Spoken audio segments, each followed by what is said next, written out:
নমস্কার বন্ধুরা, কেমন আছেন? আশা করি সবাই ভালোই আছেন, আর আমিও ভালো আছি। আচ্ছা, আজ আমি আলোচনা করব জিওগ্রাফি বা ভূগোলের কিছু বিষয় সম্বন্ধে। আজকের টপিক হচ্ছে ভারতের ভৌগোলিক অবস্থান। চলুন তাহলে শুরু করা যাক। পৃথিবীর মোট স্থলভাগের 2.42% ভারতের ভৌগোলিক সীমার মধ্যে আছে। আমাদের দেশ ভারতবর্ষ হল উত্তর এবং পূর্ব গোলার্ধের দেশ। অক্ষাংশগত অবস্থান হিসাবে দেখতে গেলে ভারতের মূল ভূখণ্ড একেবারে দক্ষিণে 8°4' উত্তর অক্ষাংশ, যেটা কন্যাকুমারিকা অন্তরীপে অবস্থিত, যেটাকে কেপ কামোরিনো বলা হয়, এবং উত্তরে 37°6' উত্তর অক্ষাংশ, যেটা কাশ্মীরের উত্তর সীমা পর্যন্ত বিস্তৃত, যেটাকে আমরা ইন্দিরা কল বলে জানি। দ্রাঘিমাংশগত অবস্থান হিসাবে দেখতে গেলে ভারতের একদম পশ্চিমে 68°7' পূর্ব দ্রাঘিমা, যেটা গুজরাটের একেবারে পশ্চিম সীমা পর্যন্ত আছে, যেটা হলো গুজরাটের কচ্ছ অঞ্চলে অবস্থিত গুহারমতি পর্যন্ত, এবং পূর্ব দিকে 97°25' পূর্ব দ্রাঘিমা, যেটা কিনা অরুণাচল প্রদেশের কিবিথু অঞ্চল পর্যন্ত বিস্তৃত। এবং আমাদের ভারতবর্ষের সর্বদক্ষিণে 6°45' উত্তর হল ভারতের সবথেকে দক্ষিণতম অবস্থান, যেটাকে আমরা ইন্দিরা পয়েন্ট বা পিক ম্যালিয়ন্ট পয়েন্ট বলে জানি। এবারে বলি কর্কটক্রান্তি রেখা সম্বন্ধে। ভারতের উপর থেকে যাওয়া অক্ষরেখাগুলির মধ্যে প্রধানতম অক্ষরেখা হল কর্কটক্রান্তি রেখা। এই কর্কটক্রান্তি রেখা 23°30' উত্তর অক্ষরেখা, যেটা আমাদের ভারতের প্রায় মধ্যভাগ দিয়ে গেছে। আমাদের ভারতের মোট 8টি রাজ্যের উপর দিয়ে এই কর্কটক্রান্তি রেখা গেছে। সেগুলি হল গুজরাট, রাজস্থান, মধ্যপ্রদেশ, ছত্তিশগড়, ঝাড়খণ্ড, পশ্চিমবঙ্গ, ত্রিপুরা ও মিজোরাম। এবারে আসি প্রমাণ সময় সম্বন্ধে। 82°30' পূর্ব দ্রাঘিমা রেখার স্থানীয় সময়কে ভারতের প্রমাণ সময় হিসাবে ধরা হয়। 82°30' পূর্ব দ্রাঘিমা রেখা এলাহাবাদ, সোনাহাট ও কোকন্দের মধ্যে দিয়ে গেছে, যা হলো ভারতের প্রমাণ দ্রাঘিমা, এবং ভারতের প্রমাণ সময় গ্রিনিচ মিন টাইমের তুলনায় 5 ঘন্টা 30 মিনিট এগিয়ে।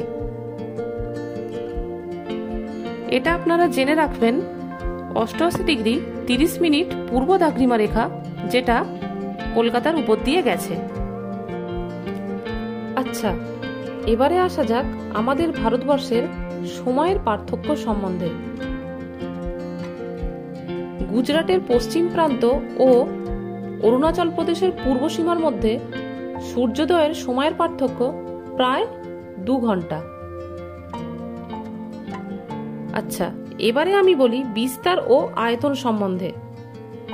ভারতবর্ষের উত্তর থেকে দক্ষিণে বিস্তৃত 3214 কিলোমিটার, এবং ভারতবর্ষের পূর্ব থেকে পশ্চিমে বিস্তৃত 2933 কিলোমিটার, যেটা প্রায় 1833 মাইল। আয়তনের বিচারে পৃথিবীর 7ম বৃহত্তম দেশ হল ভারত।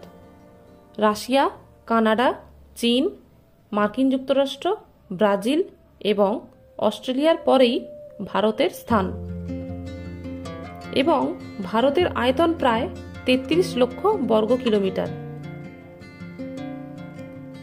এবার তোমাদের জানিয়ে রাখি ভারতের উপকূল ও দ্বীপগুলি নিয়ে। ভারতের মোট উপকূল রেখার দৈর্ঘ্য প্রায় 7516.6 কিলোমিটার।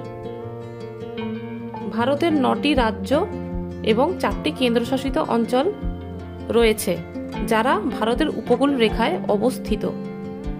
তাদের মধ্যে আবার গুজরাট রাজ্যের সবথেকে বেশি উপকূল রেখা রয়েছে, তার দৈর্ঘ্য 1214 কিলোমিটার।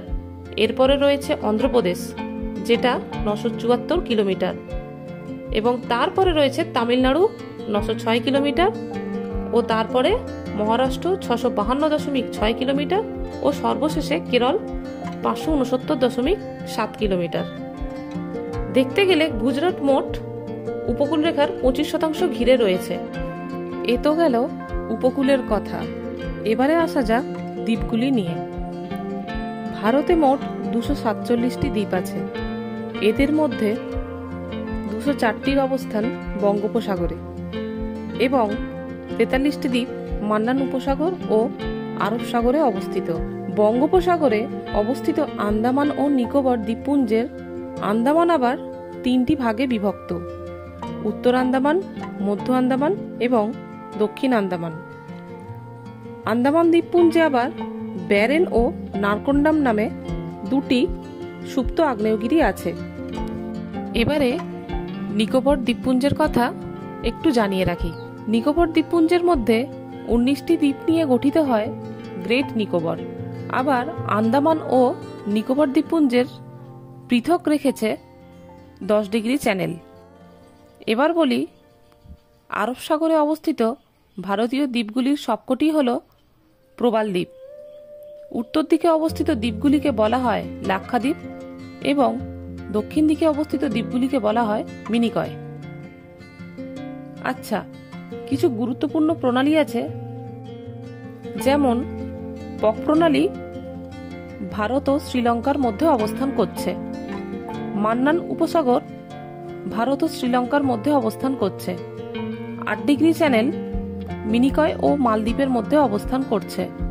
9 ডিগ্রি চ্যানেল মিনিকয় ও লাক্ষাদ্বীপের মধ্যে অবস্থান করছে।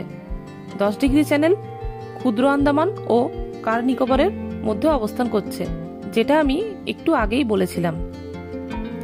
আচ্ছা, 6 ডিগ্রি চ্যানেল নিকোবর ও সুমাত্রার মধ্যে অবস্থান করছে। ডানকান প্রণালী দক্ষিণ আন্দামান ও ক্ষুদ্র আন্দামানের মধ্যে অবস্থান করছে।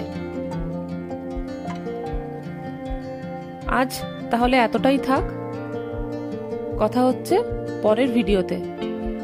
এই ভিডিওটি যদি আপনাদের ভালো লেগে থাকে তাহলে অবশ্যই একটা লাইক, কমেন্ট এবং শেয়ার করবেন। আর ভিডিওটি কেমন লাগলো অবশ্যই আমাকে কমেন্টের মাধ্যমে জানাবেন।